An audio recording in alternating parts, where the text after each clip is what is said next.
Welcome back everybody to me re-recording a video on a book-adjacent topic. And today we're going to look into the question on why we like original stories or why we like familiar stories and what goes into all of that. Again. And we're going to start, but first I want to say thanks and cheers to my newest Patreon backer, that is Liam. Liam, thank you my friend. And cheers.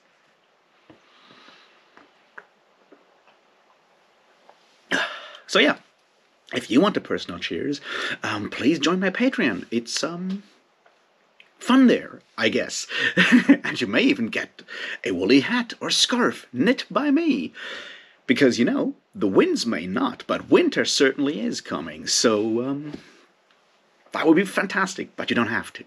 And now let's look into today's topic. So yesterday, a critical dragon who has just passed his 5,000 subscribers, which is fantastic, from the bottom of my envious heart. Congratulations, my friend. It's awesome. Anyway, AP made a video on the question on whether we like original stories or more derivative or familiar stories. And it's a fantastic video. You all should go and watch it. I'll link it down below. And he makes some fantastic points and has examples on where things go. And I really enjoyed it. I made a comment about a book series that will not be mentioned on this channel anymore. And then I had lots of other thoughts, and I wanted to do something about it. So I took a shower and rambled to myself until it all made sense. And then I recorded the video, and then I went to bed, and then I woke up and had like more ideas. And this is where we are now. So I made up a theory on what's going on. And when I say made up, I really mean that. There will probably be literature out there, you know, supporting what I say or denying what I say. And that's fantastic. Y'all should go and look at that and maybe send me links afterwards. I don't know.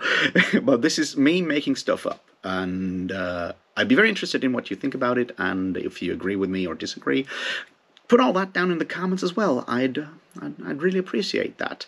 And I'll do some name dropping of more or less important authors. And yeah, I've read some of them and I've read parts of some of the others. So don't nail me to a cross again if I misquote someone. I didn't do research. I barely do research ever. Anyway, let's get this started.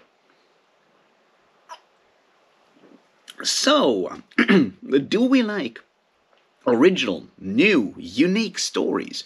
Or do we like something familiar, something that can be said to be a copy or to even plagiarize another author, another story? What is it that we truly like? There seems to be a lot of talk about that out there. People complaining that something is just a copy of something else. People complaining that it's not original enough. And at the same time, people really watching a lot of derivative stuff and reading a lot of derivative stuff. And I guess we need to figure out why that is the case. So I'll do that, or I'll attempt to do that. And I'll try to do it in like a 2.5 part argument. So I'll first look at why it is that we say that we like original, new, unique content, unique stories. And then I'll look at why it is that maybe we do actually enjoy familiar stuff. And then I'll try to combine the two and make an argument on like where we are right now. So let's see if I can actually pull that off. Originality. What is it? Why do we like it? Or why do we say we like it? And so yeah, I don't think it's controversial if I claim that if you look on the internet where people talk about media and books and TV shows and movies, a lot of people blast some stuff for being just a rip-off, a copy, and a lot of people claim, at least, that they like original stories, something new, something unique, something, yeah, original. I think that's a fact. Now, where does that come from, and why is that? Now, I have a theory. It's armchair psychology. I really should get an armchair, right? Like a proper old school one where I can sit and hold forth upon the evils of mankind. We'll see. So, I'm going to look at something. I recently reread Michel Foucault's What is an Author? For another video that you'll get at some point.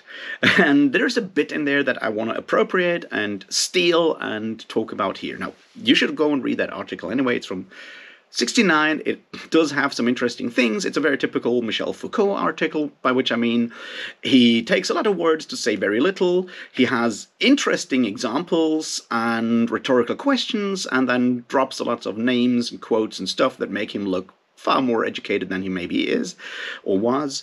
And that's just, Foucault doing Foucault things. But yeah, it's, as far as Foucault goes, it's fairly readable. And the article deals with the question of what an author is and what a work is. And there's interesting questions in there, not many answers, but, that's what Foucault does. And I am going to look at one thing that he drags out and how he looks at a specific thing, and that is which works, and work is a, large theme here, large thing there, I guess, need an author now, and get their authority from having an author, ideally a named author. And he does point out some interesting things there. That is, that up to a point, which he puts roughly, around the beginning of the modern era, the Enlightenment, Renaissance, that era, somewhere around that. It's, it shifts around. Works of fiction did not have an author. They gained their authority through age. What do I mean by that? Like folk tales, mythology, myths, legends, fairy tales, all of that stuff. Those stories that we still have. They got told and they gained their weight, their import, through age. We knew those stories had been around for a long time, right? And yes, every time someone told that story or retold that story, they added something to it. They changed it a bit. They did stuff with it. But it was still fairly, it was still a story about King Arthur. And stories about King Arthur don't need an author attached to them. They just need to be about King Arthur, and that gives them weight and import and authority. At the same time, up to that point, that singularity, so to speak, works of science needed an author. They gained their authority through having an author. What do I mean? Like, if someone tells you that you need to balance the different humors in your body and that will solve all your health problems, you don't believe that unless it's yet but Galen said that. And even though we're not sure if Galen exists, Galen probably, but not Hippocrates, we go like, yeah, if Galen says it, it must be true. If Pliny the Elder says it, it must be true. We have an author, a named author, a person that has a lot of respect and authority, qualifying a specific scientific theorem as correct through their name and authority. And that's something that you can look at a lot of stuff, right? It has connections to biblical texts, which is where we'll go in that other video when I talk about that other stuff that I want to talk about. And then things change. And they change in, the 16th century. Someone like Francis Bacon, who goes, you know what? There is such a thing as a scientific method. And that means if I have a theory about how the world works, it has to be reproducible. Is that a word? You have to do the same experiment and you should get the same result. That's how a theory works. That's how the scientific method works. And it's something that was hugely successful. We still build our world on that. And what happens at that point is that we still attach authors to scientific theories. We say this is Newton's theory of gravity or whatever, right? I'm making stuff up right now. But, we say that, but it's not correct because Newton said so, but because we can prove it through formulae and experiments and so forth. So the authority level has shifted to something else. It is now correct because it is inherently correct and true, and not because someone said so. So that's the first part of that shift. The second part of that shift is fictional texts, non-scientific texts, got attached to authors. Now, Michel Foucault does something, and he may be right there, he may be wrong, it's Foucault, and he has a fetish for punishment. He says part of that is when the state tries to control and punish, and that's when we attach authors. When we have a political pamphlet, we want to know who wrote that thing so we can grab the fucker, put him in the pillory and throw rotten eggs at him, or, drag him into the tower and lock him up, or hang him up in Tyburn. That's how the idea of connecting writings that are non-scientific to an author. It's about punishment and control. Once again, there may be something to it, but it's certainly exaggerated by Michel Foucault because, Foucault's got a hard-on for punishment in that regard. And that obviously kind of comes with, the rise in printing technology and the idea that, and the rise in literacy and all kinds of other things. And then there's another level that comes and is added to that. And I think that's an important aspect. And that is the idea of copyright, because we flipped that. With the rise of capitalism, we flipped that. It's no longer, who wrote that thing, get him. It's more like, he wrote that thing, if you copy it, you got to pay the fucker. So that's where copyright comes in. That's around the end of the 17th, 18th, somewhere in the 17th and 18th century where we start having that, when we have people complaining about someone stealing their intellectual property. Cervantes does that in the second half of Don Quixote, which you should go and read. It's fantastic. It's one of the best books ever written. I'll just say this right now. Anyway, so that's another level where, if it ever was, the idea of fictional texts having an author is more than having someone to blame, but, having someone who can profit from that, because we have that rise of capitalism there. Once again, that's something that has to come with printing technology and the idea of multiple copies of a book, because suddenly you can sell that stuff. And it's like, who gets the money? The guy who prints that thing, or the guy who wrote the thing, or do they have to share? So that's where, copyright comes into it. And I think that shift is important because it tells why, when we talk about stories nowadays, it's important that they have an author. That author has some sort of hold on that story, some sort of copyright that goes beyond just, getting punished if you download it illegally. That's the idea. There is an ideological connection that gives the person who tells a story, that gives an author authority and ownership. And ownership has, in our day and age, more than just a legal connotation. There is more to that, and I think that's an important aspect. It is certainly something that has been drilled into us over the ages, especially if we work in academia. It's like, don't plagiarize, you'll get kicked out. Don't steal someone else's stuff, that shit's bad. And with the idea of copyright, we have imbibed that. We get told that we should not, steal someone else's work, or stealing someone else's work in whatever way stealing means. Appropriating someone else's work is morally bad. We get told that when we do, copy our first school essay in like third grade from Wikipedia. We get told that all the way up to when we try to actually, write a PhD thesis and beyond that. It's deeply ingrained. And I think that's one part of the originality side. The other part is individualism. It's also very important. Now, individualism, there's a lot to say about. I will not go too deeply into that today because, this is still supposedly about books and stuff and not about politics. But let's just say that collectivism has had a bad run in the 20th century. And the rise of neoliberalism as, say, in opposition to Stalinism in the Cold War, and after, the idea of fascism, which were both very collective movements, neoliberalism has very much emphasized the individual. It has, all kinds of reasons. There's religion that ties into the Protestantism in a way. There's all kinds of other things. Also, you make more money because you can make the individual something to target and make sure people buy stuff, and then you can make all kinds of cynical, jokes about like how we're all individuals and still behave the same way, but we're not going there today.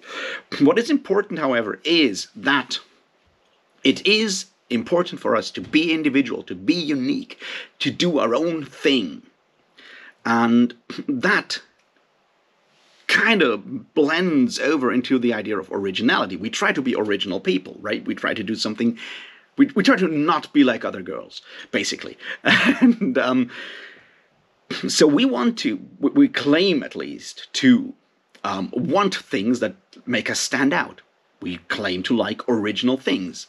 Clothes that no one else bought. Well, I'm wearing a Skyclad t-shirt, and I guess they maybe sold like 100 of those on that tour because no one was there. But you know, my point is that liking something original, whether we do or not, is part of proclaiming our individuality.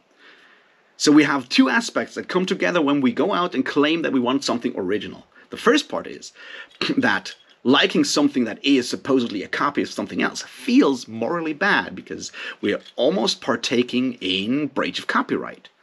And once again, we all go and, break copyright law every day when we use some sort of VPN to watch TV or watch streaming from a different region and shit like that. We do that all the time, but there is some feeling some deeply ingrained fear that we're breaking moral blemish, I guess, to liking something that we know in our hearts is not original. While at the same time, there's the fear that if we like something that is not original, we become less individual. So we proclaim that we love and want originality in everything that we consume. But do we? Which is where we are going now.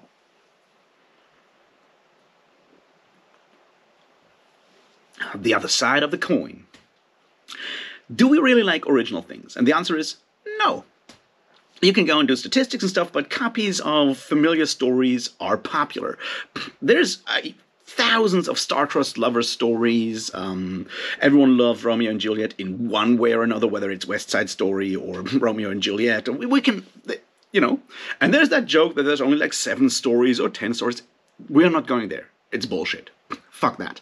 We're looking at why it may be that familiarity is important. And for this, I'm going to do another name drop. One that I can't pronounce. And that is a Dutch guy called Johan Huizinga. I hope I mangled it brutally.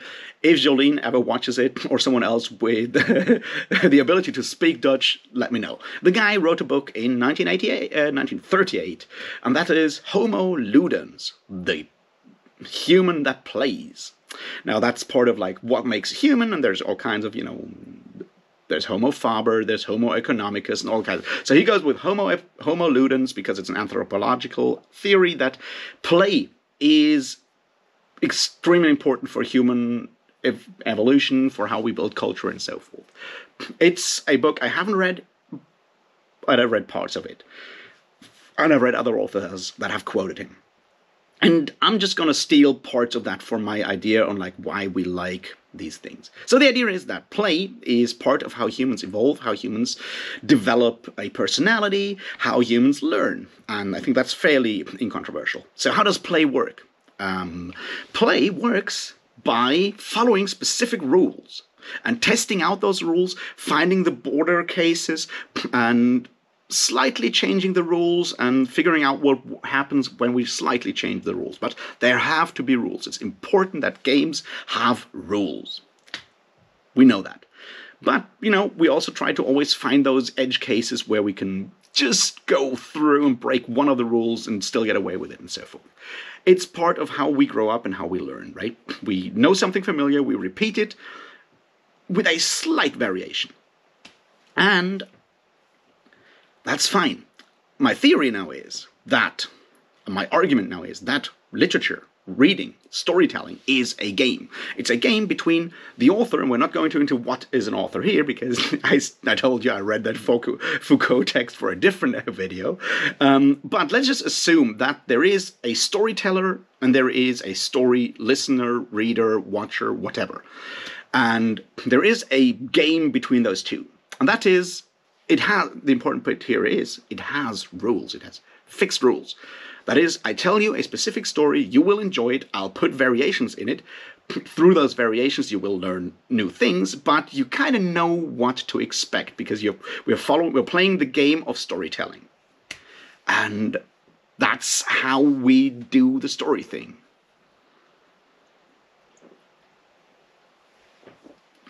And Huizinga even goes that way when he talks about mythopoeia being one of the modes of play.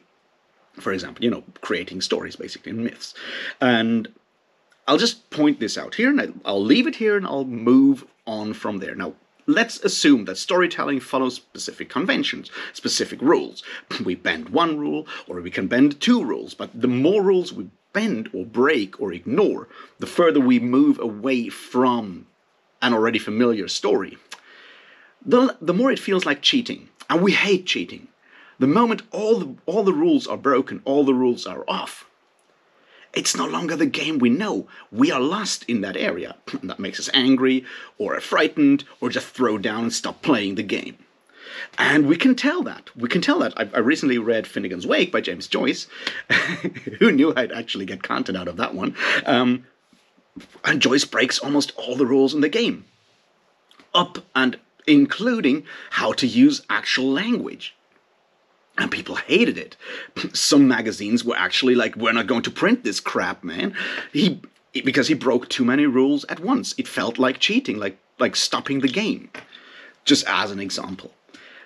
So that is where I would say we sit why we like familiar things. It's because it follows the game. It is something that we can then explore further by, flipping one of the switches, just one of them, breaking one of the rules. Maybe two if we're very adventurous today or whatever. And that's fine. That's a very deeply ingrained part of human nature on how we explore the world, whether it's the world out there, the physical one, or the world in our minds when we read books. And that's perfect. And, for example, another one, those books or films you watch that are like 20 years old, and you're like, that was so ahead of its time. And that's exactly what happened there, right? It was something where someone broke too many rules at once, and it flopped. But someone else maybe wrote a book that, broke one of those rules, moved it forward. Someone else took that story, broke another rule, moved it forward. And it was still popular. All the way until you build that bridge, until you bridge that gap between a familiar story and that one unfamiliar story where someone did something very original by breaking all the rules, or almost all of the rules.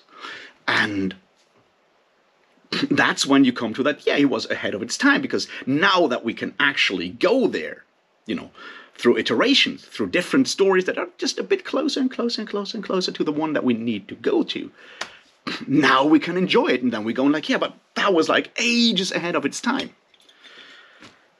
And that's just like another example on why I think my idea of why we like familiar things is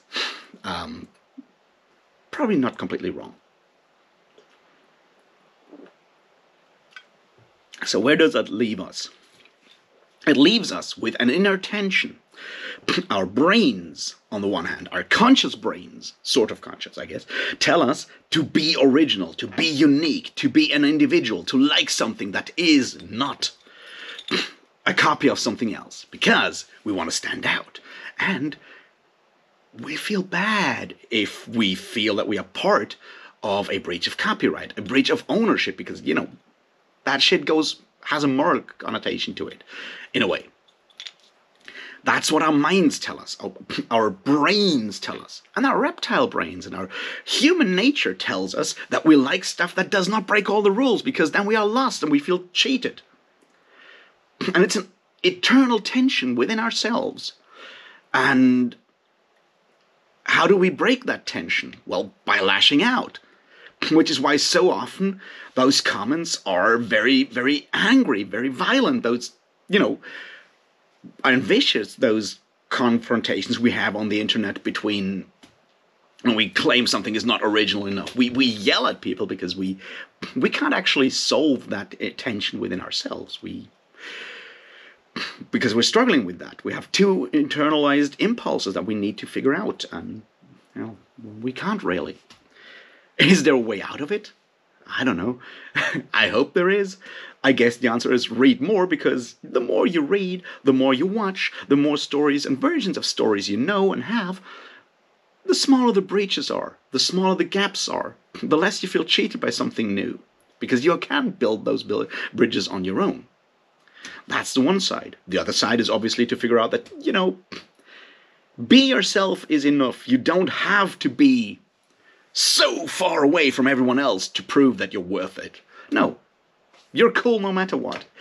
Even if you read the same one story all over again because it makes you feel good, that's valid as well.